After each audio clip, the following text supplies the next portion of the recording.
I gotta get those. We gotta do some vocal exercises. Okay.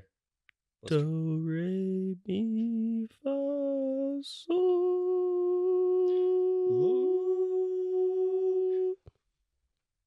Si, do, re, mi. Fa, do.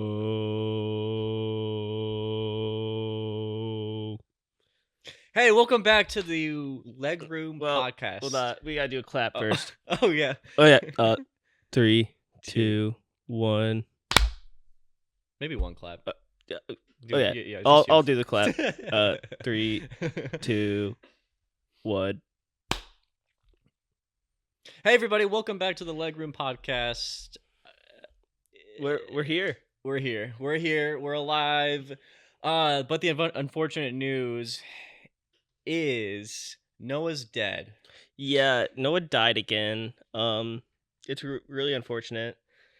You know, it's that toilet he's using, man. It's Every weird. time he uses it, another dimension. Yeah. And until he stops dimensional jumping, we're just without him for the moment. Yeah, the crazy thing is, it happened in front of us this time. After the pod, he had too much coffee, and he went to the toilet, and maybe like 20 minutes later, we were like knocking on the door, like, is he gonna come out? And then we had to break the door down, and then he was gone. Yeah, he left, and now there's just a sauna in Anthony's bathroom. So I mean, it seemed like a fair trade, but So if you're hearing this in another dimension, Noah, try to come back. I know how hard it is to like jump dimensions.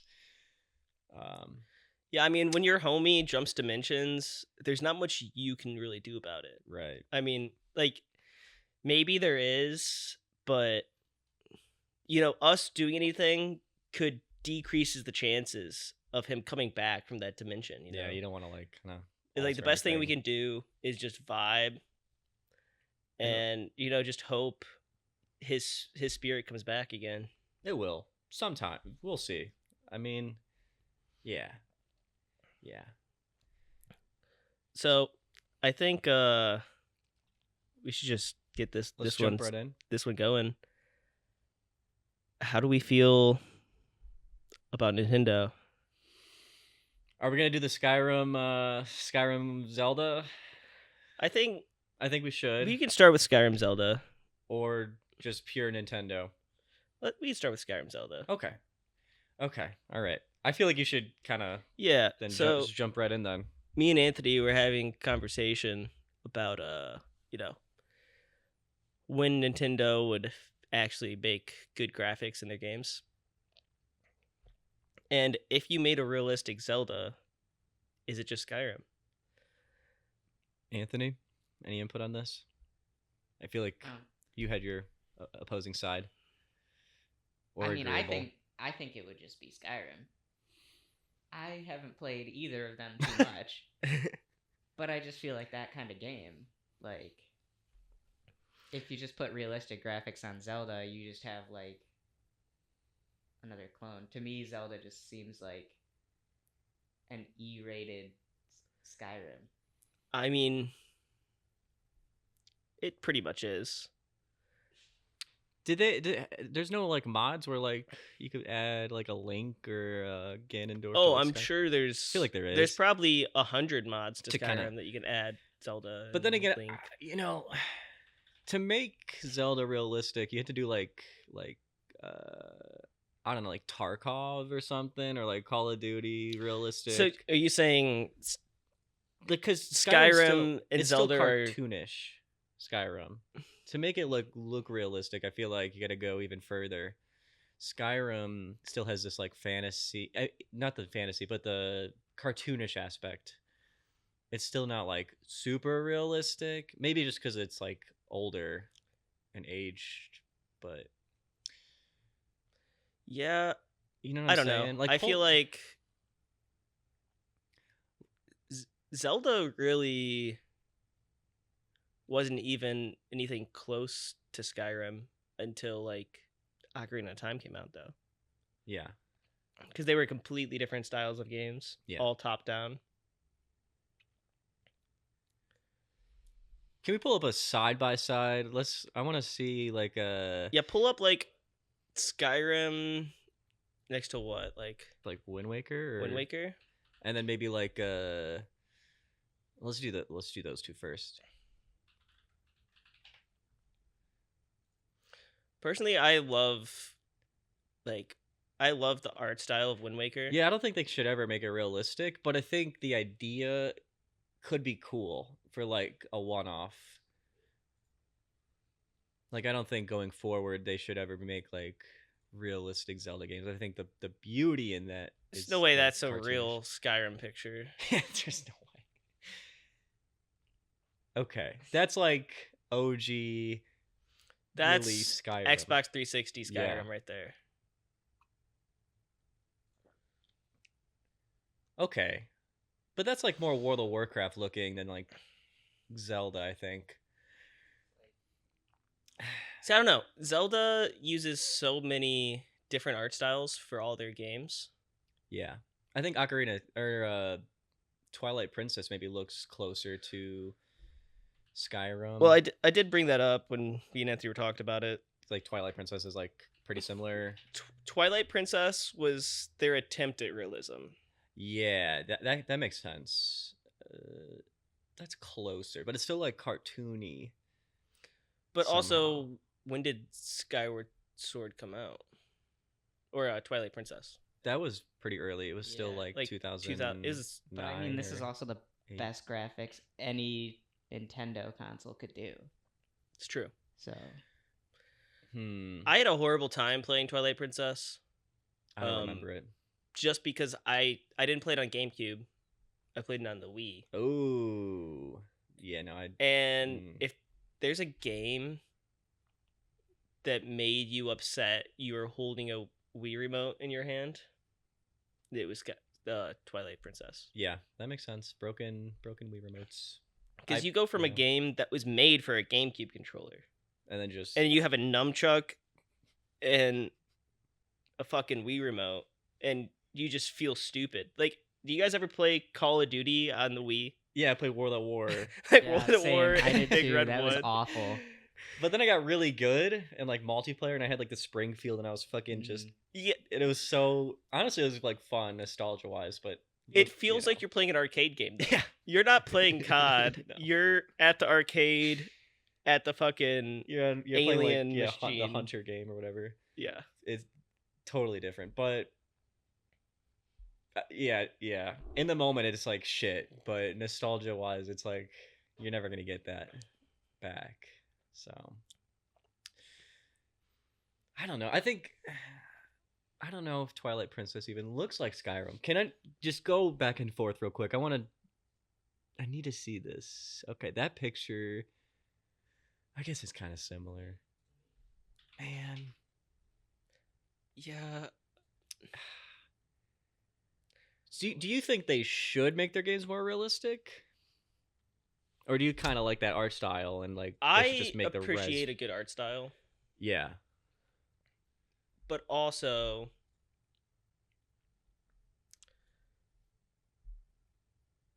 I think they should up it a little bit.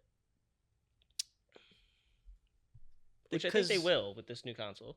Yeah, like just more shadow detail, more leaves, and like because I haven't played the two newest Zelda games, Breath of the Wild and Tears of the Kingdom, and they're still like cartoonish. But is like the resolution like great, or is it just because the console has like drawbacks where like you can't really optimize it?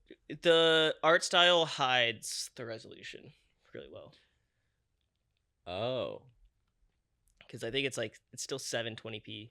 Seriously? Okay, so that's where they gotta like fix the issue here. Keep the cartoonish style, but make the console better. Well, the thing is, there's games, which I can't think of any right now, that have like cell shaded, like lower in like graphical designs. Mm-hmm. But they still look really high quality and high definition. Like Fall Guys? Is that like a kind of game like that? Because it's I like mean, cartoony, but it looks really good. I'm thinking like Octopath Traveler or like I mean, like Hollow Knight, maybe. Hollow Knight. Okay. That's like a 2D platformer. It is 2D platformer. But there's ways to make very simple graphics look really good. Yeah. Well, when you port, because I know people port like the new Zelda games to PC, does it look good? It looks better It looks better. because you're not running on a Well, that's the problem. tablet from 2015. The biggest issue, yeah, Nintendo has to make better consoles. And that's it. I mean, they're not competing with anybody, so it sucks because they don't have to like listen to anyone. I mean, they only have exclusives, Yeah, so they could do whatever they want, whenever they want, forever. I do love like the impossible ports with the Switch though, where it's like they have Skyrim on there. People are like, "What the fuck? You have Skyrim on the Switch?" It's pretty crazy. Now they have like The Witcher 3's on there. Zelda. What do you say? And it just looks like Zelda. Yeah.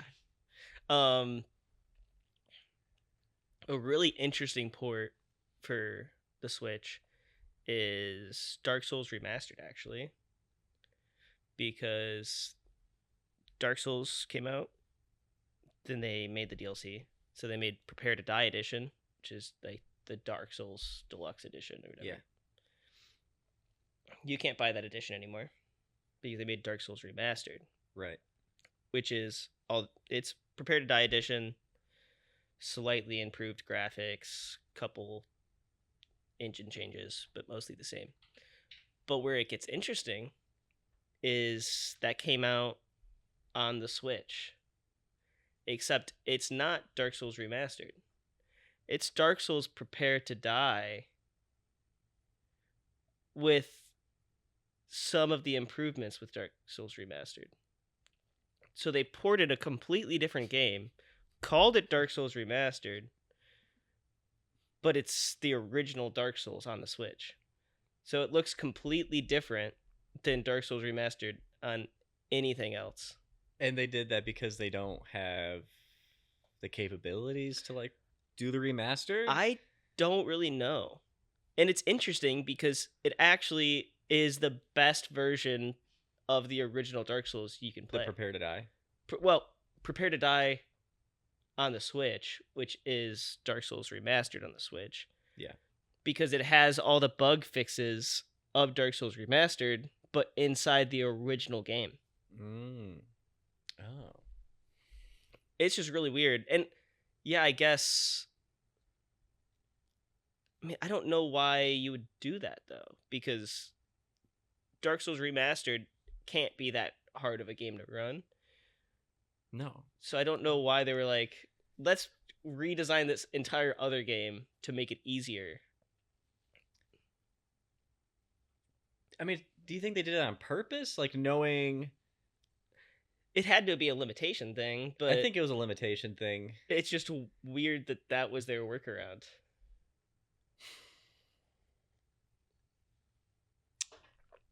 I don't know. Buying games like Skyrim for the Switch, it doesn't make sense to me when you have like the Steam Deck. You could play Skyrim on the Steam Deck, right? Yeah. It's just it doesn't make any sense. You have like the better handheld system there. We were saying Nintendo doesn't have competitors, but I think like really now they do because With the the Steam Steam Deck Yeah. and all those come out, which I think it ties into two things with Nintendo, like the Steam Deck and everything, because Nintendo in the last year has suddenly started caring about emulation. So it's like, do you care about all your Switch games getting emulated now that the Switch is going to be replaced because you're going to have backwards compatibility and you want people to buy the Switch game still for the Switch 2? Or is it you don't want people playing your games emulated on a Steam Deck and play it on a handheld that's better than your Switch? Yeah, because once people see it's going to be better on the Steam Deck, why would they want to buy the Switch? Which I get. I get why companies care about emulation,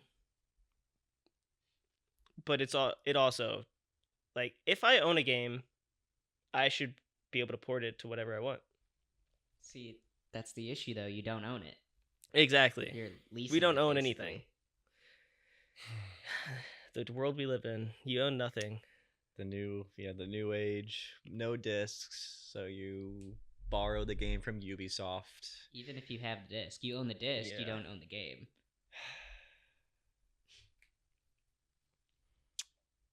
Yeah.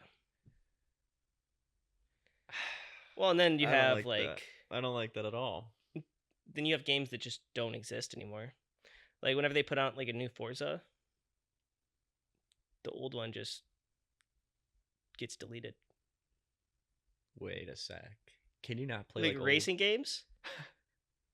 Modern racing games, when they phase them out, they just stop existing. Do they stop the servers? Yeah. So is like the first Forza Horizon, is that I down? don't think you can play it. Shut up, because I think I own it on like Xbox One. Wait, I don't remember exactly. Maybe it's like, yeah, I guess there's probably like a limit on how old it is. Yeah, see, 4's there, no 3. Whoa, so you just cannot. I mean, I guess that makes sense. They probably have like, well, no, because it's a different map.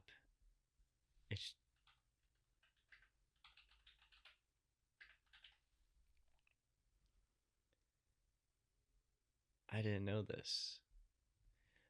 It's kind of weird because you can like play, I don't know, like Call of Duty Black Ops still. Yeah. But you can't play Forza 3 that came out like 4 years ago. What's the point though? Like, you're getting all the same cars in the new one. Well, and that's the thing, is the games are so similar that they're like, there's no point. Yeah. But it's also like weird that that game just will never Yeah, because then it kind of brings up maybe an argument that's like, why charge full price for a game you're not going to own forever? I mean, it's just like 2K. Like, why do they really need to bring out a new Right. 2K every year? Then when don't they can charge just like update the stats and maybe add 5 to 10 players. Then I think it should be like it should make sense for like maybe a subscription you're paying for. I will say, speaking of like 2K and Madden and stuff, I feel like there's a large percentage of problems in the gaming industry that is entirely perpetuated because of like the casuals that buy 2K and Madden every year. Not to get on a high horse, but like FIFA and all that, they make EA and all the other companies so much money in microtransactions. They're like, we can just fuck everyone else over. And they do. I think there's an argument to be made with these games that have like a yearly release. Even like COD that has like a cycle with 3 different companies. What's like that one Call of Duty you can't play in the US, but it's like they have all of the guns from like all the previous CODs. I don't know if it's still active. It's like Call of Duty like online or something. Because they had that. And I think games that have like yearly releases like 2K and Forza, maybe that people should like, or like companies should think about. It's just weird to charge like $60 to $70 for a game when you're not going to play it for more than like 2 years. Yeah, COD Online. That came out like 2000 what? 2012. 2012? Okay. I don't know if it's still active, but they were like ahead of the curve when you think about this. It's like, why not just have one game like World of Warcraft where they just update it continuously? Similar to like, yeah. I mean, that's like what League of Legends and Dota. And Yeah, just do it like that. Fortnite, like, see, and those games are so weird too. Like, just because they're games like that, like Siege, League, WoW. I mean, I guess WoW was sort of the first one to do it. Yeah. Like, big. But it's just crazy that, like, the Rainbow Six I was playing in 2016, will never exist again. No. There's so many operators and stuff. Like, those games, you can only experience what you're experiencing in that moment, because if you take a year off, you come back, completely different game. Do you think they should, like, I don't know. I mean, do you like that idea, or do you like if you like that game in that current state and then they change it and you come back? I like it, but I don't know. Like Apex, I liked Apex a lot when it first came out. Yeah. I hit max level when it was like 100, and then I stopped playing.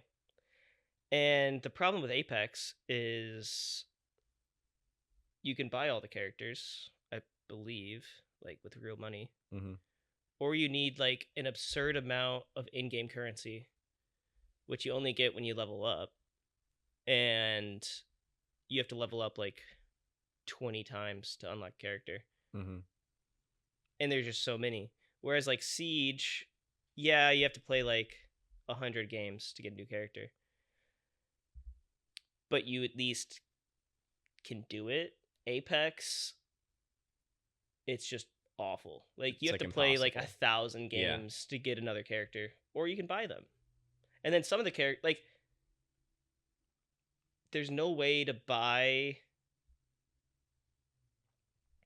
Like, you can't buy a season pass and just get the characters. Yeah, so it's like pretty pay to win. And they kind of did that with League too, because it's like you could get the champions pretty easily just by playing, but they put it on Game Pass, and then everybody that had Game Pass just gets all of the characters. Yes. So all the people that have been playing for 9-10 years, they're just like, hey, wow, we had to grind to get all these characters. Now you pay like, $10 a month. Yeah. You get them for free with a bunch of other games. That's crazy. But League's wait. I hate it for the people that pay into these games, but I also like something with League. I feel like at a certain point you cap out how many players you actually are gonna have. And that's giving all the characters for free if you have Game Pass. Great way to get more people to play the game. I mean, it worked on Robbie. Yeah. All he does is play League now. And he only plays like 3 champions, and they're all the easiest to get. Yes. Even if they're all 450. And he has all of them. Yeah. And you could get that after playing like 3 games. Yes. Maybe they should do like a thing where like they release a character, you could buy it, or like months or a year from now it's free. You know, you can play it early. They did make it a little easier because they have different challenges that you can do, and then they'll give you shards towards that champion to get like bonuses towards it, I guess. But there's like different events that you can just get champions way easier.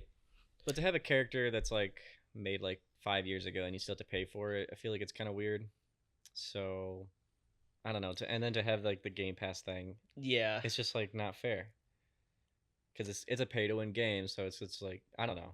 Not necessarily, because like whenever you start a new account, you get like 10 to 15 20 characters. Yeah.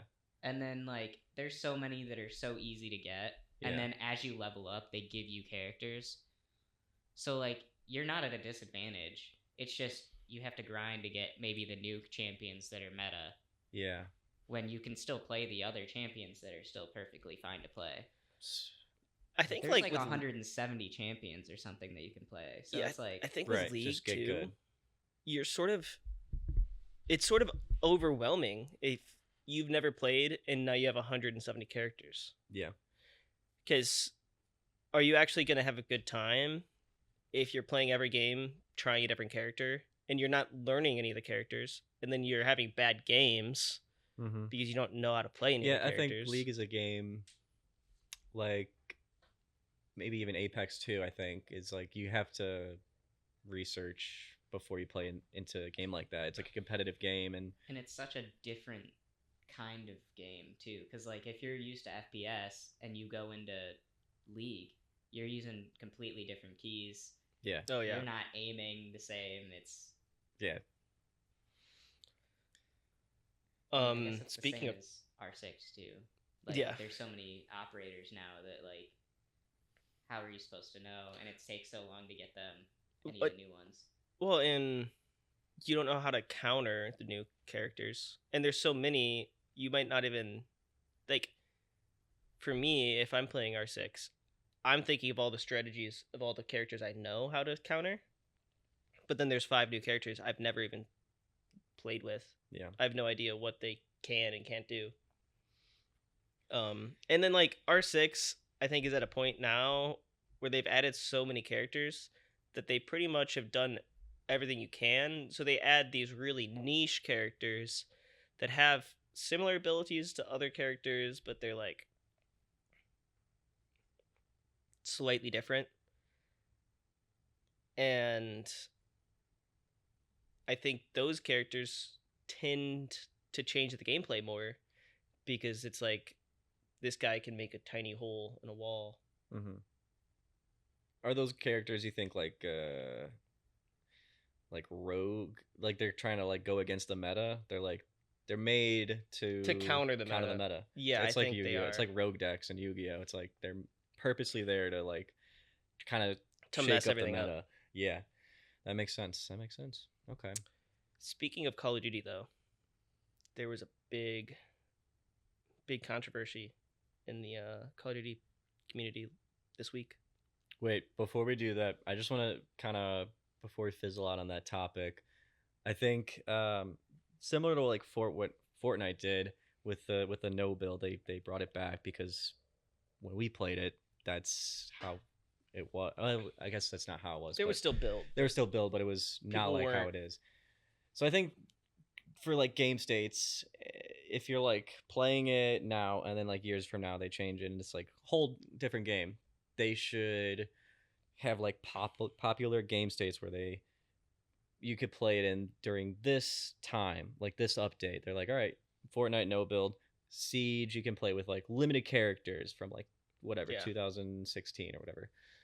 I think that's a good idea if you're like a game like Siege where you're constantly updating. Yeah, Like World of Warcraft has like the classic WoW. yeah. I enjoyed classic WoW when it came out, Yeah, same. but now classic WoW has an interesting problem where they're now adding DLCs to classic WoW. So it's like they're slowly going through the years. Yeah. And at what point does classic WoW just become the WoW that was out when classic WoW came out? Yeah, it's weird. They said we're gonna stop here, and then they're like, well, let's. Which is cool. I like that idea, but it's just like, well, how long can you do that? Until you're just. And then you need to make another classic WoW. Yeah. Like, what are we doing? Yeah, that's a hard thing with WoW. With Sieges and Fortnite, it's like an easier thing to do, but Because you can just do an event. yeah, See, they just made an infinite money glitch for themselves. yeah. They did. Going back to the heyday, and they're like, well, let's go back to the heyday. Let's go back to, and it's just like, where do you? Yeah, it's a loop. It's an endless cycle, just like you said, money glitch. So I mean, Blizzard is just really good at making money. I mean, truly, Because even when they make bad business decisions, they still sell millions and millions and millions of their copies of their games. Yeah. Like Diablo 4, really good game. I liked it. Had a lot of problems with microtransactions and just the way they had it set up. They still made so much money on that. People still play it. I haven't really played it since I beat it. yeah. Because, What else is there to do? yeah. Yeah. But yeah, that game was messed up when it came out for microtransactions. Overwatch 2, that's a whole disaster. Yeah. Blizzard just makes bad decisions, but like they have WoW and Call of Duty. So It's any fine. decision they make that's bad, it doesn't matter Yeah. because they have like the 2 of the most popular games ever. So you said this controversy with the new. It's the new Black Ops. It actually has nothing to do with Black Ops. Oh, it's just Call of Duty? Yeah, just Call of Duty. Oh. So there was this fan-made project. I think it was called HM2. Pull it up. HM2. And pretty much it was... Okay, maybe that's not it. Try MH2.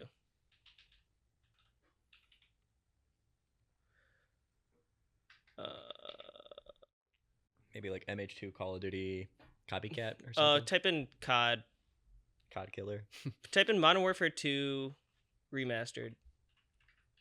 Multiplayer. Oh, here we go. Some What's it called? articles. Yeah. So pretty much, wherever we can see the name of H2M. Okay. So Call of Duty Modern Warfare Remastered came out. Everyone liked it. There's multiplayer that was really broken, but people enjoyed it. So they made Modern Warfare 2 Remastered. Everyone's like, oh, cool. We can get Modern Warfare 2 multiplayer back. That'd be fun. Except they didn't release that game with the multiplayer. So for the last year, there's been a group of modders that, spent all their own money, all their own time, weren't selling the mod. They made a mod for Modern Warfare 2 Remastered to bring multiplayer back. The mod's finished. They sent it out to like YouTubers and streamers. People are messing around with it. It's supposed to come out yesterday, like August 16th or something. And the day it was releasing, like 5 hours before, Activision hit the mod team with a cease and desist. No. After the player count and sales of Modern Warfare spiked on Steam, like tons of people were buying it because they're like, oh, I mean, it's not like tons. There was only really probably going to be like 10,000 people playing this. Yeah. Because... But it still brought money to their pockets. Activision. They waited till a bunch of people bought Modern Warfare 2, which doesn't have a multiplayer. Yeah. So no one's just buying that to play the campaign. People were buying it for this mod. Right. And then the day it's supposed to come out, cease and desist. So they shut down the mod. And it's like, you didn't put multiplayer in the game. For what? Why can't people mod the game? And like, there was no harm done there. No, because they're not charging anybody for the game. They're not charging it's anyone. A mod. It's just a fan project. And it's still getting people to buy their game. Their game. So it's like, what's the harm here? And the only people that are going to play it are people on PC, first of all, and people who are nostalgic for Modern Warfare 2. Yeah. Which really isn't even your demographic for the new CODs. Yeah. It's new CODs targeting multiplayer, like middle schoolers and high schoolers. And they know that like what they did is wrong, like just releasing the campaign. Like I'm sure they said something before they released it, like we're gonna have multiplayer eventually, and they never did. Well, and I think the reason is because when they put Modern Warfare Remastered out, one, the multiplayer was really broken, but two, it like split, because I think that came out and like the Modern Warfare remake came out on like the same year. Yeah. And it like split their player base. So they just like, we just aren't doing it for MW2. But then you don't get any of the maps. So these people remade all of the maps. They remade the entire multiplayer. And then, after they spent a year putting their own money, own time into it, the day it's supposed to come out, cease and desist. And they had that cease and desist wrote. Yeah, they were ready. They had it written down. They had the email typed. They're just like, let's wait. Let's wait till the day of. Spend all their time on this. Let's let them fully develop it, and then strike it down. It's like, this is what companies need to do. Someone publicly puts out, "Hey, I'm making a mod for your game." If you don't want that, tell the mod team right away. Be like, "We're gonna sue you if you do this." They're gonna stop. once you're a year into it, it's like, I guess we're getting away with it. They don't care. And then they put it out, and you're like, hey, you can't do that. It's a dick move. It's like, why'd you let me do it all the way up until it comes out? You obviously knew about it because the day it's coming out, you cease and desist me.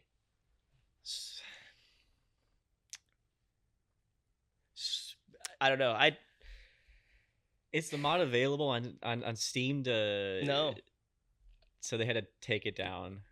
I mean, I'm sure you can find the mod somewhere because like streamers had access to it.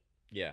But definitely don't look for H2M mod and download it off GitHub or something, because you will just be downloading malware for sure. Right. Like, I'm sure it's out there somewhere, but I would not download any file because all the official sources are shut down. Yeah. I mean, I don't know if I could like defend Activision at all because they're just a greedy company, and I'm sure their like reason for this is because the new Black Ops is going to come out soon. That's entirely like they're about to have the beta come out for Black Ops 6. They're like, we don't want people playing our old COD. Yeah, we don't want. No, they know they're going to see the numbers on the mod versus the beta. Oh yeah, they're going to be like, well, but the new COD. Don't you guys want the new COD? And we're like, no, we want what you said you were gonna release years ago. Yeah, and the thing is, that game's like 6 years old now. Yeah. Modern Warfare 2 Remastered. Yeah. So, I mean, at least. Yeah, 2020 is when it came out. Oh, was it 4 years? Yeah. So, why are you hung up on it?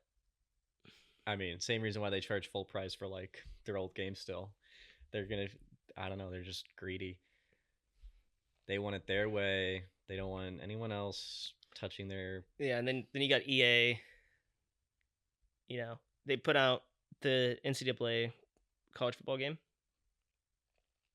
People are loving it. I haven't played it because I don't have a new console.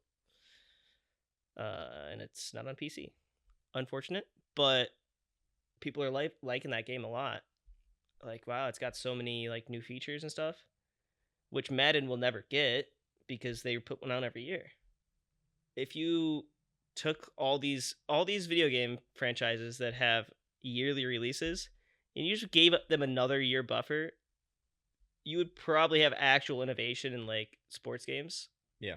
But you'll never have that because the whole time they're making the game, they're putting out, booster packs for all their multiplayer shit. And then, I mean, I'd imagine half the development team is just making new like cards going and players. Back to that. It's like why is it for every game now? It's like even Assassin's Creed, for an example, like you'll have all these fucking packs where you're like, oh, you could be like you're in the Viking game, but what if you're like a ninja costume while you're playing it? And it's like, why not just have like NCAA online? And you're like, all right, I want to play characters from like 2 years ago. Cool, he's in the game. Fortnite's doing it right. You could play all these characters, have one game, have just new maps, like every year. Like, it just makes sense. With like Madden and stuff, it's so easy because you can already do it. Like, they already have menu systems where people can make their own roster systems, and you can like download like, oh, here's the new draft class on their teams. You can add it to Madden before the new Madden comes out. In the sports games, you don't need like new engines to come out. It's the same game. They could definitely just update the game over and over and over. Just literally, when the game boots up, you can say, okay, you want to play with the 2023 roster, or you want to play with the 2024 roster? Yeah. And just that way. Then you could put another game out in 2025. If they just had a year buffer, I feel like you'd have actual innovation in those game engines. But yeah. Instead they're like, well, we have to put this out the next year, so let's just add some more hairstyles so we can get people more accurate to their actual likeness. Yeah. If they had just one game, you could continue playing, the online game, and then they're like, all right, we're announcing new maps and new characters and shit. And then you're like, okay, cool. And they're like, it's going to come out 2 years from now. So for now, we're going to start releasing all this other cosmetic shit and just enjoy the game while we're working on new maps and stuff. And that's just how it is. That's but instead, you have like FIFA, 2K, and Madden every year, where there's like a 5-year span where they all look exactly the same. I was like, okay, different rosters, but you don't need to make a new game to change a roster. No. It's just weird, and then you're just buying a $60. Is it $60? I don't know if $60. They're $70 now. $70 for basically the same game. Like, well, and then you want to play online. If you want a good ultimate team, you better pay some money to open those packs. It doesn't make sense. Which goes back to sense to me. All their money comes from the multiplayer, like ultimate team packs. You can still do that without releasing another game. People are still gonna buy them. But if you release one every year, all those packs they bought don't matter anymore on the new game. Exactly. So then they force all these same people to buy the same packs. I mean, I know without a doubt, there's people spending like thousands of dollars on Ultimate Team packs in like FIFA and Madden every year. Yeah. The new one comes out, they drop another $3,000 on some booster packs. Yeah. I'm sure. I feel like no one's talking about this. Maybe there are like subreddits. I think it's just accepted that sports games are just for whales. I mean, because it's actually a problem.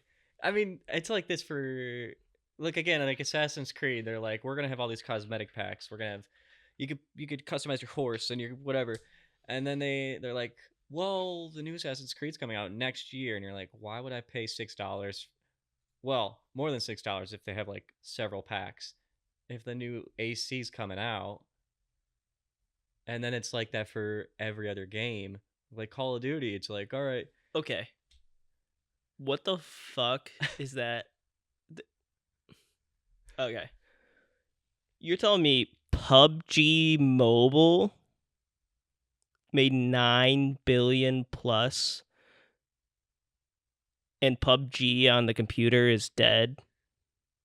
How does that make sense? It has to be the younger audience. I feel like kids are the only one playing mobile. The fact PUBG Mobile has made more money on microtransactions than GTA 5. Ooh, a Futurama Fortnite collab? And also, what is... Am I stupid? What is Honor of Kings? Anyone know? Yeah, It's made $16 billion. Oh, it's another mobile game. Again, kids, I feel like it's just a young audience. How much money has Candy Crush made? Oh, man.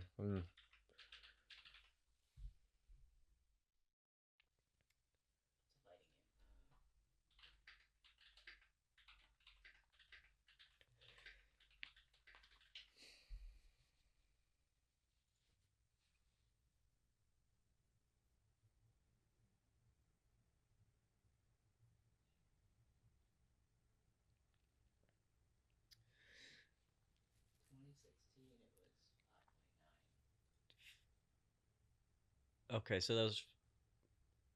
I feel like... Okay, so that's a statistic from 2022. The revenue in millions. There's no way people are still playing Candy Crush. It made $1 billion last year. Right? Look up Monopoly Go money. Oh, that. Because Monopoly Go... I mean, I played it for like I'll be honest, I've gave Monopoly Go like $50. No I'm way. I'm a recovering addict from Monopoly Go. No. I gave it up I haven't played it this year, Oh my god. but I I mean, was it's I a was down clicker. It's an bad. auto clicker game. It's an auto clicker. I was down bad. I can't I- believe it. Dude, they I was down bad on Monopoly Go. I'll I be mean, honest. I see why they could get your money, because it's just like, Dude. look, you're about to like do more stuff. Well, dude, it's just like- pay more. Dude, you have 8 hours to finish building this cake for Easter, I gotta do it, and your partner, they got you 95% of the way. dude. If you just pay $2, I'll give you 1,000 more You're rolls. like, I guess I have And to. then if you get that, dude, you get a new shield. And then if you get enough shields, you can unlock more dice. it's It's yeah. on it the was cusp of like gambling. It's like younger audiences can just be like, I'm just gonna But I keep think- buying this. like the first year it was out, it made $1 billion. And Yeah, it I wasn't see even out it. for a full year. I had it, and I You- can see why you would pay money for Do you it. did you see the numbers on that, Anthony? Find anything on it? Yeah, put. Yeah, that was a very dangerous game. If I see like, once I see like my sister, like family members playing like a mobile game, it's like all bets are off. I think Yeah. you start getting numbers in like that, which I never see. Okay, what was the numbers here? 2020. And that's 2023. Wow. I hope it's not that big now. Well, okay. Look at that. So scroll down a little. The monthly downloads. So 10 million. So you got 34 million people in those by July playing it in 2023, and then scroll back up. 70 million in July. I 34 million people. They made $70 million. I just don't get it. I don't get like I after playing it. So that's it's, everyone. At least everyone gave them $2 that month. Like, at the end of the day, what is the game? What's the point of it if you're just constantly like rolling the dice and you're like, I'm gonna build more. There's I'm gonna just you're do just the climbing thing. the leaderboard. Like, That's all it is. You're is just it- climbing. The game's crazy, especially if you're like thinking about older audiences, like 40 to 50-year-olds playing it, which they probably are. It's like the Candy Crush like Well- people. It's like That's what the mobile games target. it's just another slots, just pulling the slot machine. You're like, ding, ding, ding. That's Music and fucking. You gotta literally do the all it is. thing. all It's it is. crazy. And then anything of like, I don't know, like. I could just see so many people getting addicted to things like that. Whoever made that, they have like they just have it down. They have the They addictiveness figured it out. down. Like you're drinking coffee in the morning, you're like fucking just constantly clicking. I mean, why are we even making GTA 6? They should have just made GTA Mobile. I mean, if PUBG Mobile made $9 billion, Well, yeah, I mean, why make GTA why? 6? Yeah, why? Let's go further. Why make an expansiveness GTA game when you could just make GTA Go? And they're like, yeah, you could just like click for yeah. hours. Let's and make be a like- GTA clicker game. That's what we need. Just build your city and then like have gang wars and Yeah, you want to see a game make money? Make a GTA Online mobile. I mean, seriously. You're set. It- I mean, Do you remember the Facebook game Mafia Wars? yes. Okay, make GTA Wars, and it's just GTA Mafia Wars. yeah. It's just and- a way for you to get like money in the online version of GTA 6. oh, like, there we offline. go. Yeah. Yeah. Oh my God, you Well, cracked the code. Wasn't there a thing with that, like with GTA 5 when it first came out? Like you could link you Yeah, could like there go onto the was. Rockstar website and you could do stuff on there that would affect. Yes, I do remember this. Yeah, yeah. Bring it back. I'm sure they can make so much money. But are they the company to like do that? I don't know. Rockstar's like our Well, saving grace at this point. what about Sorta. like there's like Simpsons Untapped or whatever, where you just like build the town. On mobile? Is that a mobile game? It's a mobile game. Oh man. You just do that with GTA. Yeah. Again, yeah. It's just, Yeah. just like another big money. You build a maker. town, and then it's like now you can be a gangster and ride through your Yeah. town. I mean, that's just the way to go now. It's just Monopoly Go. It's just what it is. I'll be right back. Uh-oh, pee break. Cool. I get to do like a Tim Dillon kind of rant sesh. All right. I just gotta. You can just pause it. No, I'm just getting a little more coffee. Can you maybe do like one by one, perhaps? You don't have to. Well, If there's. oh yeah, you made it. Yeah, he made another pot. All right. Let's see here. Okay. I'm talking to the Yu-Gi-Oh audience here.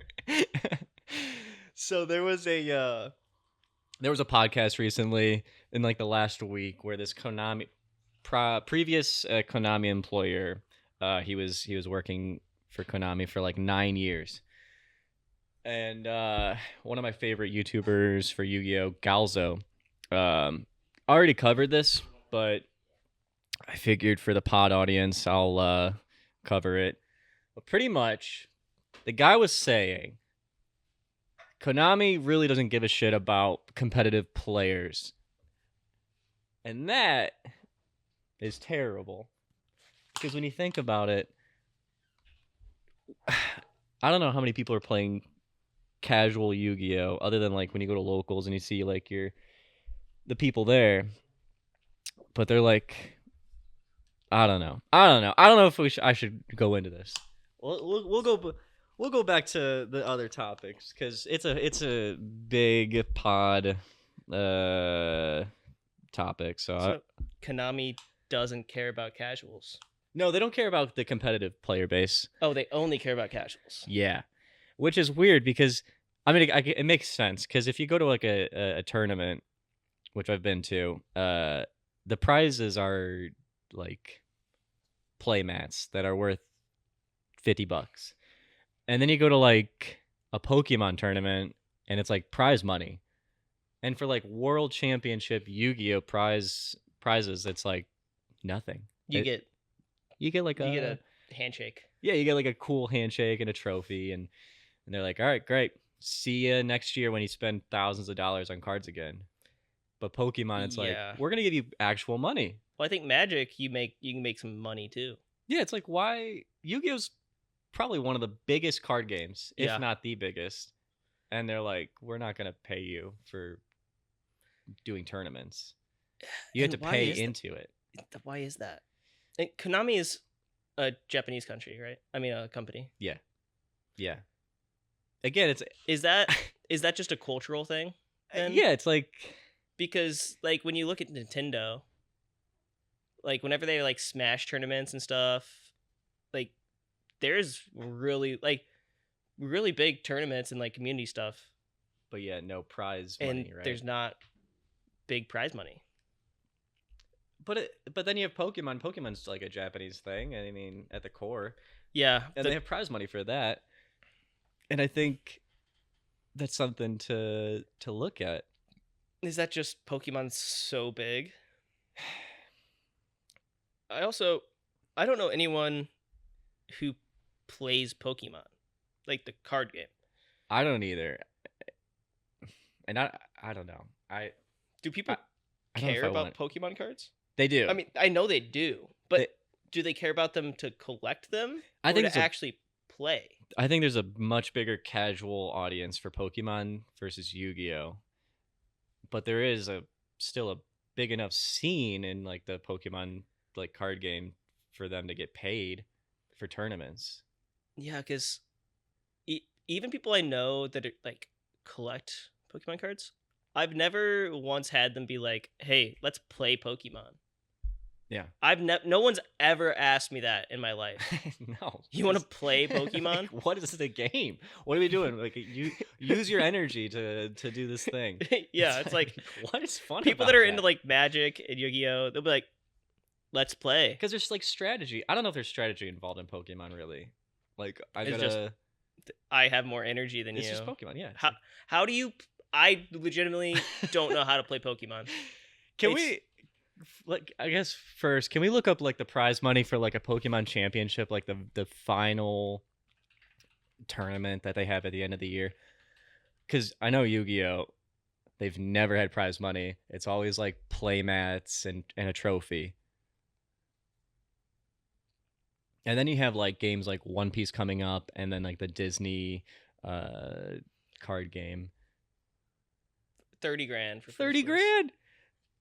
I mean, you get 9th to 16th, you still get 5 grand. And to top that off, sounds like we should start playing Pokemon.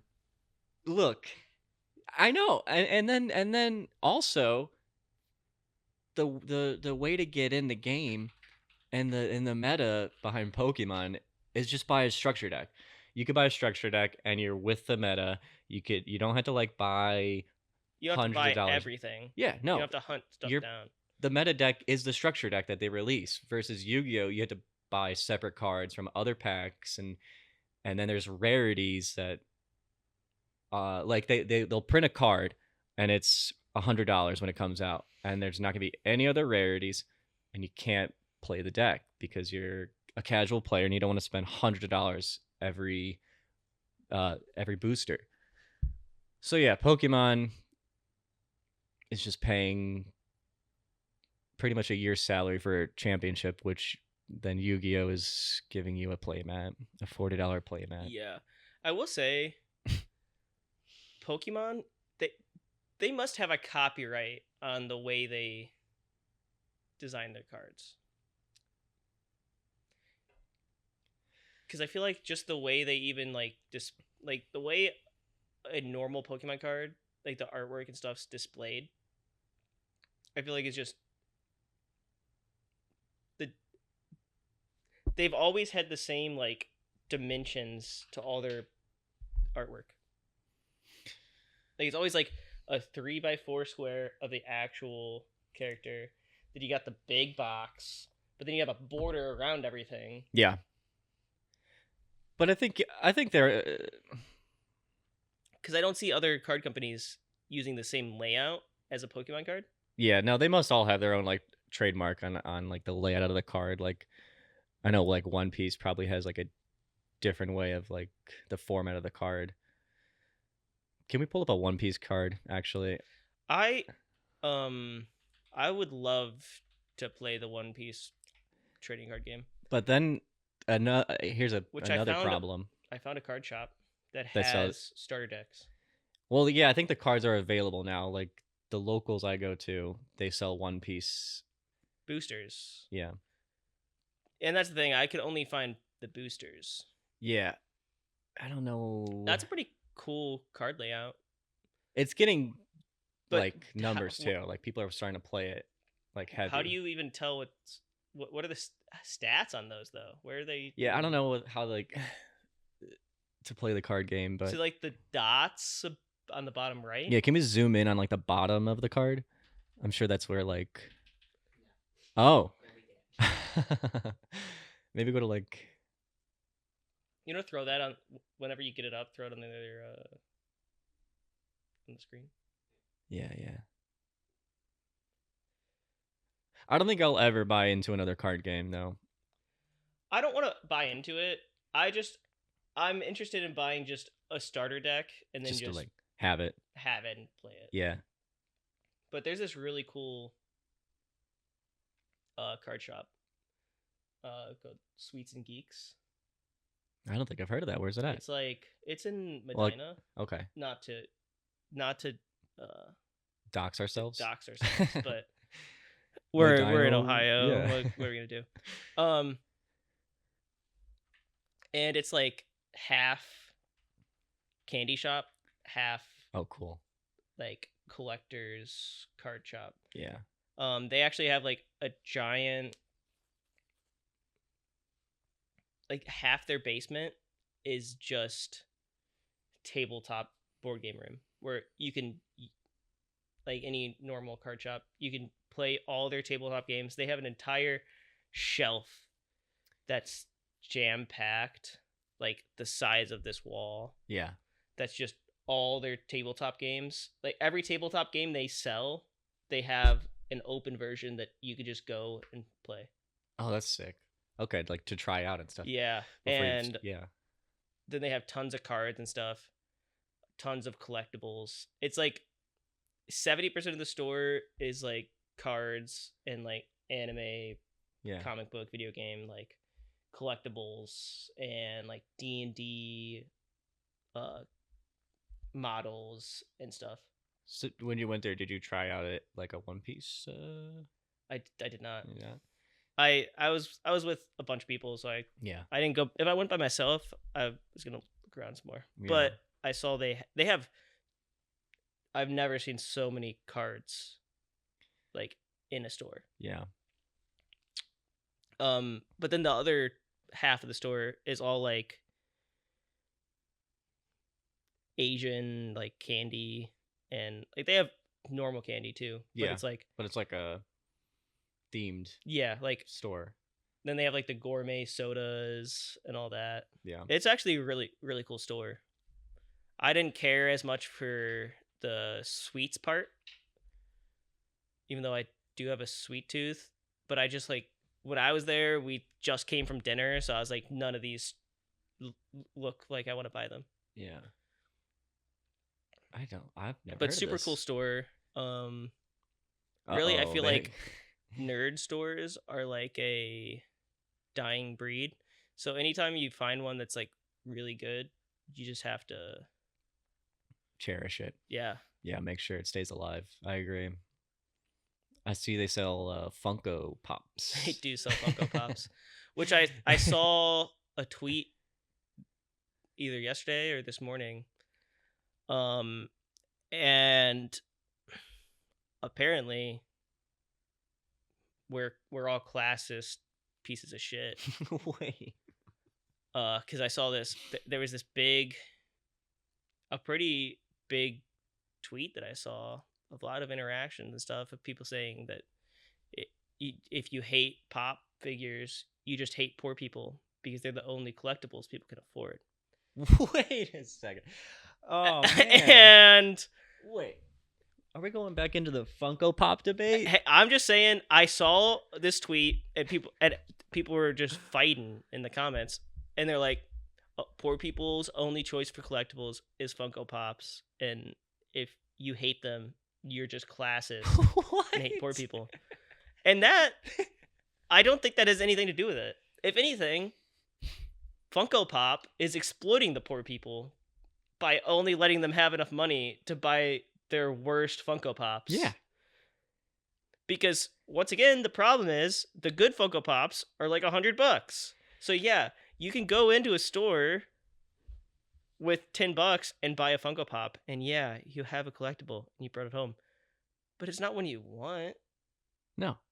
So I'm just gonna say, I don't think hating Funko Pops means you hate poor people. Because one, none of us are rich, so yeah.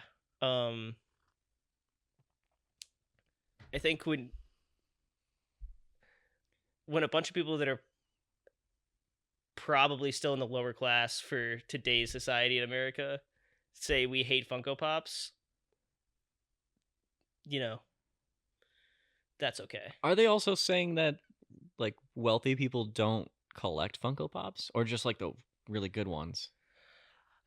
They were just saying poor people only have Funko Pops. That was like their whole statement. And it's like, I guess. I think. Can they not get Pokemon or Yu-Gi-Oh or Magic cards? Like, you can just buy packs. Yeah. No, according to this person on Twitter, poor people only have Funko Pops, and if you dislike them, it's because you hate poor people. I'm just telling you what I saw on Twitter. I feel like that's a weird argument to even make. It's like it's one of those stupid arguments that only stupid people make. Yeah. It's like when you have like, generally I'm going to say on this podcast, for the most part, we're going to avoid politics. Yeah. But this is just a quick thing.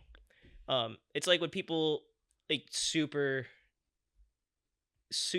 far left, like leftists, it goes the other way too. But there would be people like, oh, I'm not gonna vote because like both of whoever I vote for is still gonna, perpetuate genocide in Palestine. And it's like, yeah. But like if that's your entire reason, just shut the fuck up. Like if you're I hate one policy voters, it's like, it's okay, just not that. What's your solution then? Well, I think, we should just wait for society to collapse. It's like, go fuck yourself. There's actual other things that matter. Yes, genocide is bad. I would like it not to happen. But if you think there's anything you could actually do about that, there's really not. Did someone make this argument on Twitter too? Are you saying people will be like, how did we get from Funko Pops to genocide? Funko Pops cause genocide. No. It's more so the thought process of saying if you don't like Funko Pops, it's because you hate poor people. It's like it just ties into that because it's that way of thinking. It's the way of thinking where it's like things have to be black and white. It's like, well, I'm not going to vote because neither of the people running want me to be able to fly to the moon. Yeah. It's like, okay. It's tunnel vision, I guess, in essence. It's like, yeah, I believe all of these other policies that this person supports, but because they're against this one thing, I'm not going to vote for anyone. Yeah. It's no like, one's going to agree with everything you say or think. Yes. So it's like, where it's like, someone could be like, yeah, I really want like abortion rights, but I'm not going to vote for Kamala because she's not against Israel enough. And it's like, yeah, but if you are for those other things, voting for the other person's going to not do that. Right. Like, yeah.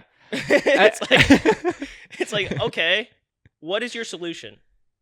Wait for the entire world to fall apart and World War III to start? Cool.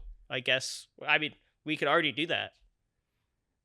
Yeah, these people. If your opinion on anything is, I'm just not going to do either because I don't fully support it. It's like, okay, but just shut the fuck up. Yeah, I mean, I don't really care. Whoever thinks that way, I don't know. They got to like look at the people they surrounded themselves with and be like, all right, I'm sure whatever, their best friend doesn't have every single opinion exactly that they have. People don't have the same opinions. No. And like that's not a problem. Like part of living in like being an active member of society is like accepting that people have different ideas. Yeah, in fact, that's like a good thing. You should like accept other ideas and not. You should be more welcoming to people with other ideas. Yeah, listen to the other side and yeah. I don't know. I just hate the black and white thinking where people are like, I'm so much because it's always like I'm on such a higher intellectual level than you that I'm too good for any of this. And it's like, you just said the stupidest thing I've ever heard, and now you think you're a philosopher. Yeah, it's the it's the Reddit way of thinking. I think it really is. Tip the fedora type thinking. It's like,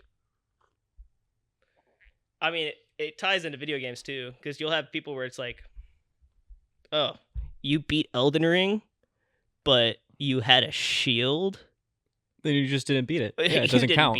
You use summons, the thing that's part of the game. You didn't beat that. Yeah. It's like, but they did though. Like, it's just. I'm trying to think of the word, but yeah, it's the snob of every game. It's the snob of every topic. It's like, I know better than you because whatever. Is it like signal calling? There's a word for it. I can't think of it right now. Yeah. But it's like people want a white knight for shit. Yeah. It's like, It's like, Okay. dude, just calm down. Just enjoy chill. the thing and stop. Yeah. Just stop having opinions. Yeah. Agreed. So I think we can conclude that Funko Pops are for everybody. Yeah, Funko Pops are for everybody, and they suck. They suck. We still hate Funko Pops. I still hate them. And Wait. No, we like Fanatics. No, we don't. We do not. We don't like Fanatics. No, I thought we were sponsored. We're a DraftKings house. Right. This is a DraftKings podcast. Yeah. I will say, my job consists of going to people's homes to take photos, and some people still live there. And I've been to a lot of wealthier homes, and I've seen Funko Pops in like kids' bedrooms. So I just don't think the argument can like stand, because I've seen Funko Pops in rich kid homes. I would say, if anything, rich people have more Funko Pops than anyone. Yeah. And the better ones. And they have the better ones. So maybe the problem isn't people disliking Funko Pop, and those people hating poor people. I think what it really is Funko Pop is purposely making more of their worst Funko Pops so that the price is cheaper, so that poor people can only buy the bad Funko Pops. Yep. So really, we should turn this whole thing around, and Funko Pop hates poor people. And they want you to starve and die. They want you to be homeless so that you can only buy their mass-produced worst Funko Pops. And if you're wealthy, you can have the nice ones. Funko Pop hates poor people. They hate poor people. We're waiting for your statement, Funko Pops. Yeah, we're waiting. Official statement from the Legroom podcast: Funko Pop is classist, and they hate poor people. They're everything that's wrong with capitalism, and they're gonna. I wouldn't be surprised if Funko Pop starts World War III. Speak up. I mean, next thing we know, they're gonna be mass producing weapons. You're gonna go to a video game store, and there's just a Funko Pop box, and you're looking in it, and it's just a pistol in there. A grenade. There's a grenade. Pop. There's a single 9mm. It's like, pay $15, you can get this 9mm. Just one. Don't open it, though. Yeah, so what more is there to say? To pivot, let's talk about clouds. Smooth transition. So, unlike Funko Pops, clouds do not hate poor people. Everyone could get them for free. We love clouds. We do. So, if you want some clouds, go outside, look up at the sky. As long as, Saudi Arabia isn't cloud seeding, you'll probably see some. And me and my wife were having a discussion. And my wife, Jenna, she actually brought this up. And she was curious as to how clouds work. And we were doing some research into them. Anthony, just so we get the exact number, look up the weight of a cloud. Because it doesn't make sense.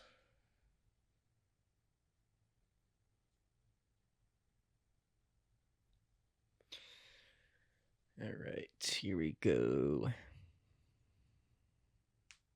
Zoom in a little bit. My eyesight's so bad.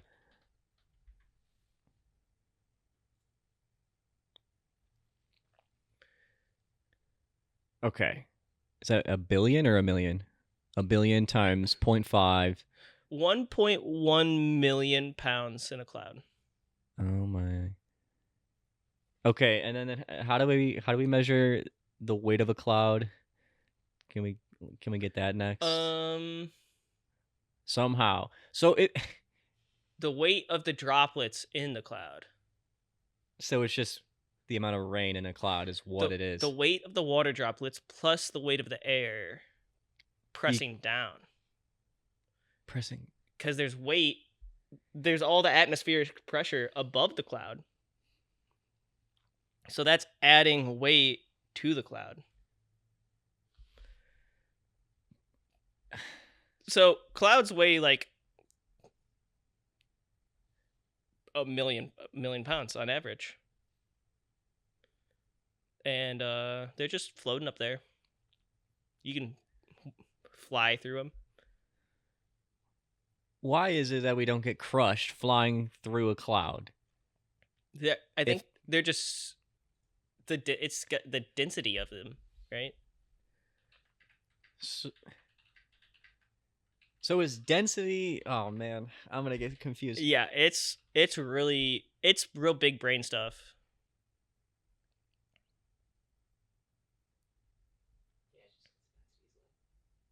Density is low in a cloud. It's very low density,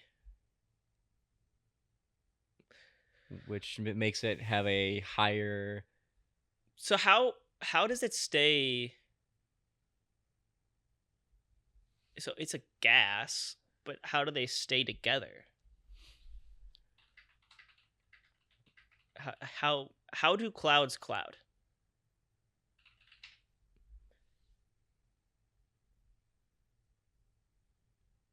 Okay, it's a step-by-step process on how to make a cloud, I guess. So, thanks, ChatGPT. DIY, make your own cloud at home. So it starts with the condensation and water vapor. Okay, this is a lot to read. How could we condense this? So, clouds form when warm, moist air rises and cools. As the air cools, it can no longer hold as much water vapor, causing the vapor to condense into tiny water droplets or ice crystals.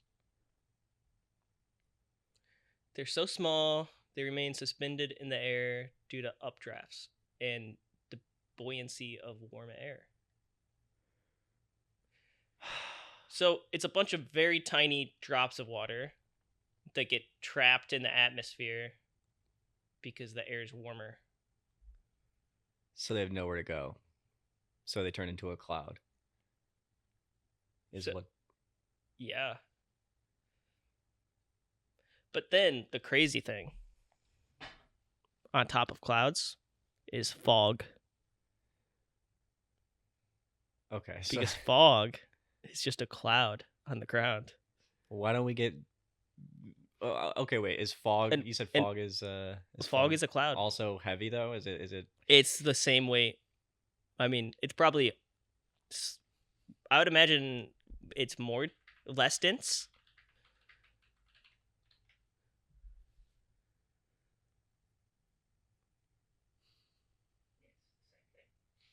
So fog is the same thing. Fog is a cloud on the ground, right?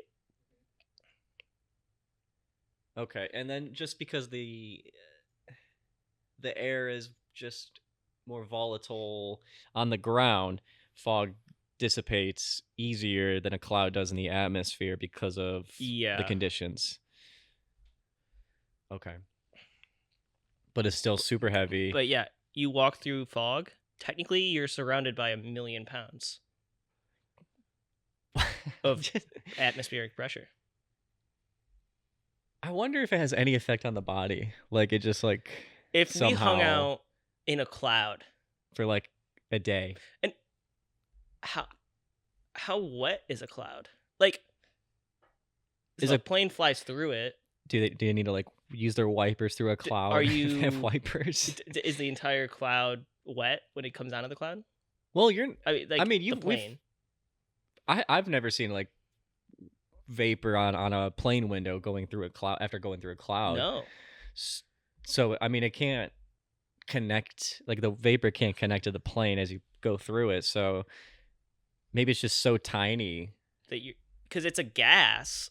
Are the planes just going too fast for it to, like, stick to? Like, it's so aerodynamic that, like, it probably just rolls right off. Well, maybe it's just the particles are so small that it does connect. We just can't see it. Just part of the cloud gets onto the plane, like part of the whatever vapor. Yeah, it's just crazy that any cloud you look at is at least Millions. 1 million pounds.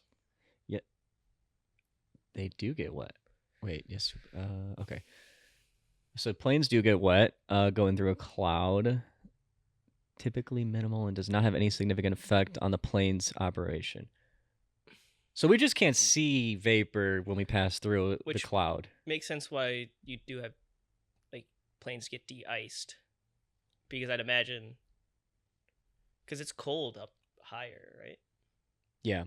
So you hit the cloud, it gets on you on the plane, and then it just freezes to the plane. Without, well, if you have the de-icing thing. But that's like after the plane lands. Oh. Do they de-ice while you're flying? Pretty sure.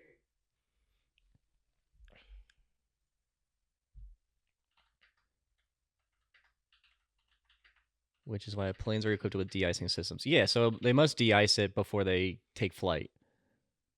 Or something. They must have like a coating on the... Let's see. Planes are a whole other thing, because it's also... The funny thing about planes is you used to want to fly like good airlines. But now, honestly, one, Spirit and Frontier, cheap flights in comparison. But also, they don't use any of the like Airbus Maxes. Oh, like the new dangerous planes. Deadly planes. And the interesting about that is when all the big airlines, like the reason Spirit and Frontier exist is because Delta, United, all the big airlines upgraded to these new planes that are broken. So they sold all their old planes to Frontier and Spirit. Oh. So you're actually, I mean, the planes are older, but I feel like you're honestly safer flying the cheaper airlines now, because they have the planes that don't break mid-flight. Was the worry flying like a Spirit airline was the plane or the pilot? Because, you know, they have like a bad rep like Spirit does for being like a terrible flight. Was that because of they're just like their planes weren't like made well, and now that they have like the older... It's probably pilots. And I also like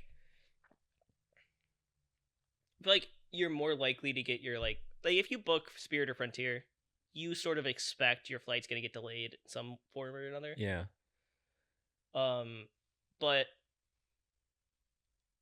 if you just accept that, because really anytime you're flying, more likely than not your flight's getting delayed. I don't know why that is, but somewhere.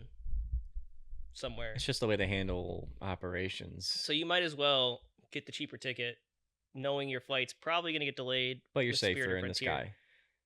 You're safer in the sky. Yeah. Currently. At this point, I feel like you're safer in the sky if you're not on a Airbus Max, right? Definitely. I mean, yeah, I would buy Frontier constantly now. I mean, I don't think it's that much cheaper. Probably Spirit is like the way to go if they have those planes too. Also, like Spirit and Frontier, they don't make you check a bag. Like a lot of the other airlines, you have to like check bags and stuff. Yeah. I don't know. Well, I guess real quick, let's finish up Cloud Talk. Yeah, we were just talking about, what did you type in? They do de-ice in the air. Okay, and is it because of like a coating they have on their okay. So it's just like for the wheels it's just a different thing. Okay. Oh, so they take the hot air exhausting from the engines and duct it to the wings. Okay, so they just know. Well, Okay, so what happened to the first plane then when it went through a cloud? Did it just get frozen? Like, well, we so must I'd have. imagine like propeller planes, you weren't flying that high up, right? That's true. They probably knew by then. They were like, all right, it's. Yeah. The first guy flew through a cloud, and he was like, "I'm never doing that again." That was terrible. That was the worst thing. Because I'd imagine you fly through it in those old propeller planes, your windshield's instantly iced. Yeah. What do you do? Do you have a deep? Did like a Mustang, like in World War II?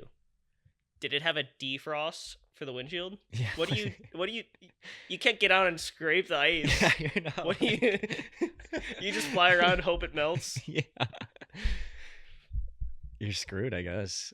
Well, okay, so that's cool though. We kind of learn a little bit about clouds, and they're cold and they're wet and they're heavy, but we don't get crushed by them. We don't, because they have too low of a density to affect you, but they still will weigh 1 million pounds. And they're also not classless, so that's good. Yeah, I mean, I like water's pretty crazy in itself. Like water weighs so much, but you can be pretty deep in water before you get crushed by it. How much? But there's okay. But in a cloud, there's a ton of water. But because of it's the shape it is in a cloud, you don't get crushed. Yeah. It's just not. It's in its like liquid form. Well, it's gas and ice. So it's not water at that point then. Because it's either so hot that it's gas or it's so cold that it's an ice particle. But a microscopic ice particle that is so light that the hot air around it traps it there. You know what? Speaking of water, I want to see if there's an update. I'm sure you guys have heard the guy that wants to do the Titanic thing again, but this Ohio guy, this like millionaire or whatever. Yes. And he, I guess, is doing it the right way. Apparently, he has like the tools for it and the guys to like develop a craft to go under. But still, where's he at with this? I mean, when do we have any updates with this Ohio native guy who wants to? Larry Connor. Okay, Larry Connor, 74 years old. Let's see. Plans to dive again. Real estate billionaire in Ohio. Yeah, what's the latest update with this guy? Because I heard this like a couple months back.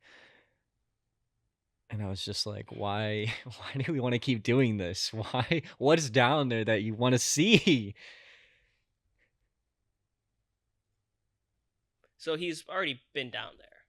Oh, but okay, so he's been down there once. To the Marina Trench. So maybe he hasn't been to the Titanic. But he's just been like down there, but not. He wants to go deeper this time. It's listed on the website as the. What is that word? So he wants to have a sub with 320-degree view. Because that was the other thing with the, what was that called? The submersible, I think. Whatever it was. Yeah. The Titan. Oh, okay. Even when you went down there, you had like tiny window to even look at it.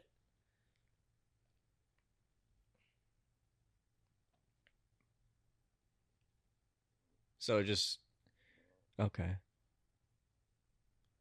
So this guy's pretty much like, I want to do this so that people have confidence in submersibles still, which is a good thing, but also you're only building confidence for rich people.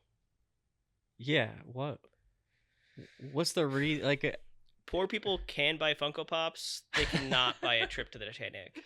There should be no reason to go back to the Titanic. There should be research, I guess, in going deeper underwater, but Well, to like for research. while we're on the topic of the deep ocean, we might as well talk about dark oxygen. All right, let's get into it. So down in the depths, they recently discovered that, you know, the general consensus of like the ocean was that, you know, once you get deep enough, nothing could live. We know things do live down there, but, you know, the assumption is that there's such low oxygen levels at the bottom of the ocean that most things couldn't live down there. Can we zoom in on this? Now, further. That's pretty good. They found these rock organism things at the bottom of the ocean that pretty much have like electrical currents through them. And they react with the hydrogen and oxygen molecules in water that just turn water into oxygen. Wow, okay. And so there's actually more oxygen at the bottom of the ocean than there is in the middle.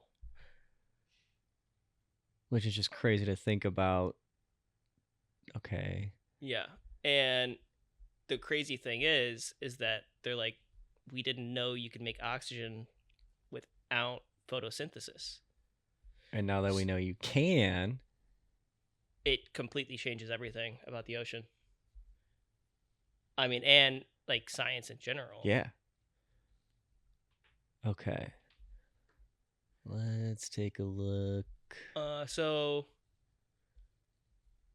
the nodules themselves, they reasoned oxygen was being released from manganese oxide in the nodule, but that wasn't the case. The cause.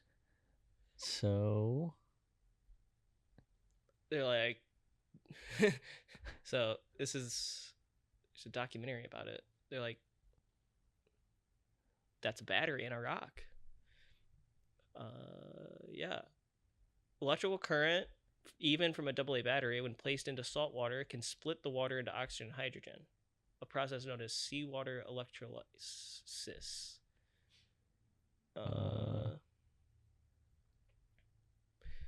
Okay, so it's a geo battery that is just naturally in the ocean, in these nodules and rocks that just create oxygen at the bottom of the ocean. And yeah, it pretty much completely turned the entire like deep ocean upside down. Yeah, because now you know. Because all of these things that they're like, well, you don't know what's at the bottom of the ocean, but surely there's not much because there's no oxygen. But now they realize there's unlimited oxygen at the bottom of the ocean. And this is, I mean, as far as we know, this is the bottom? This is like the... Yeah, like on the bottom of the deep sea. And this is obviously a part of the deep sea they were able to get to. Right, we don't know how much the Titanic, deeper... We can go see the Titanic, but what's the deepest part of the ocean, Anthony?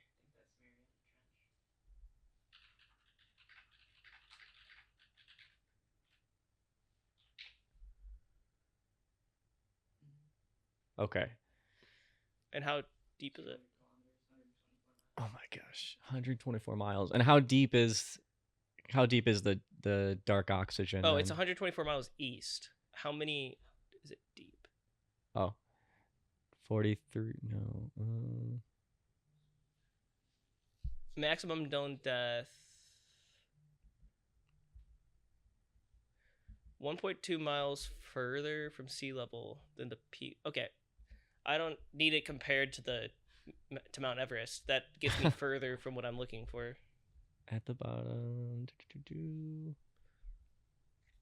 I guess we don't know.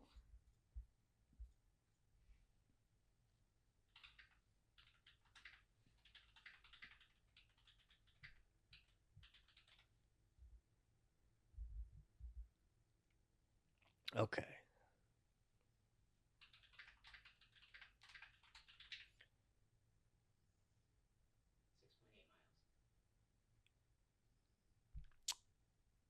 I don't know why that doesn't sound far, but it really is. Okay. 6.84 miles. Okay, What now is so? How deep is the Titanic?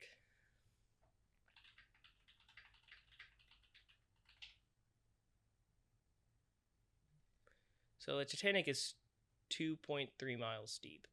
And then how far is the dark oxygen? Is I can we can't get tell you that?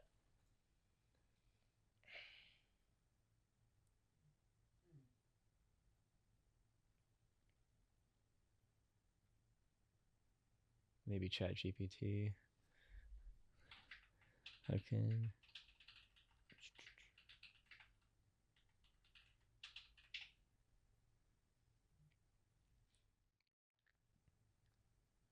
Oh. It doesn't know. Okay. Maybe we're asking it the wrong thing though. Ask it the deepest someone's gone in the ocean.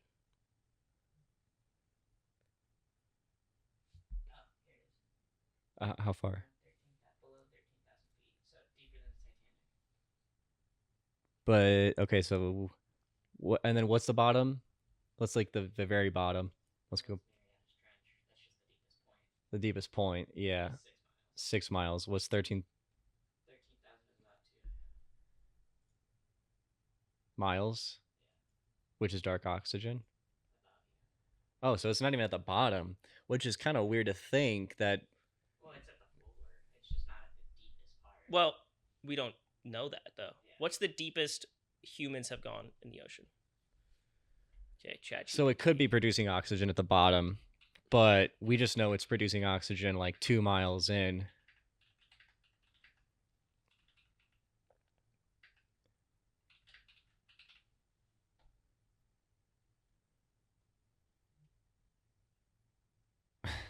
It does it in feet again. That's Mariana's Trench. So we've Down near deep, yeah. So that's. been to the bottom of Marianas? We've been to the bottom of the ocean. Of there's no. I feel like this is news to me. Is this a known thing? We've been to the bottom of the Mariana Trench. Well, I guess if we have, well, no, there's no way. Go back for a second. I thought we didn't have the science for that. But 27 people. What is Challenger Deep though? Is that It's in Mariana's Trench, yeah. is that actually the Spoon point of the seabed. what? And we've been there? No. 27 people have been to the deepest part of the ocean? And survived? And you're telling me we can't make it to the Titanic without exploding?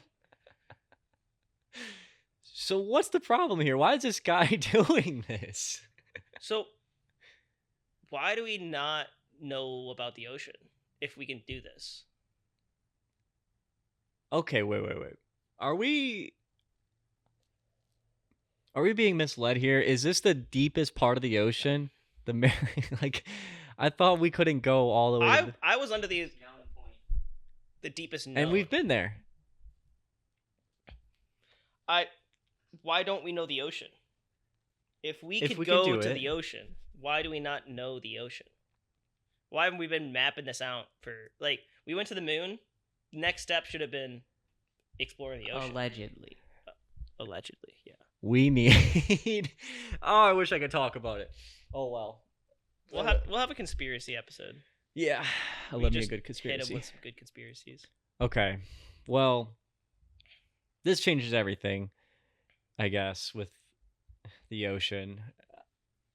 It's just I don't know. I think it's just something weird that dark oxygen is it dark oxygen that it's produced not at the, as far as we know, not at the bottom, but like at a 2 mile distance. Yeah, it's at a bottom. It's at a bottom of the ocean. So like a layer, like a big long Layer. that it gets produced. But then there's like a drop off point where like I guess it goes deeper. So it's dark oxygen is at the deepest of It's like the general deepest of the ocean. Oh, The Mariana's Trench is the Yeah, it's just like a big, I guess, crater, you could say, of just depth. Okay. But the normal depth of the ocean is 2.3 miles, which dark oxygen is getting produced. Is there a way to extract oxygen, dark oxygen? How far does light go into the ocean? Oh, that's a good question.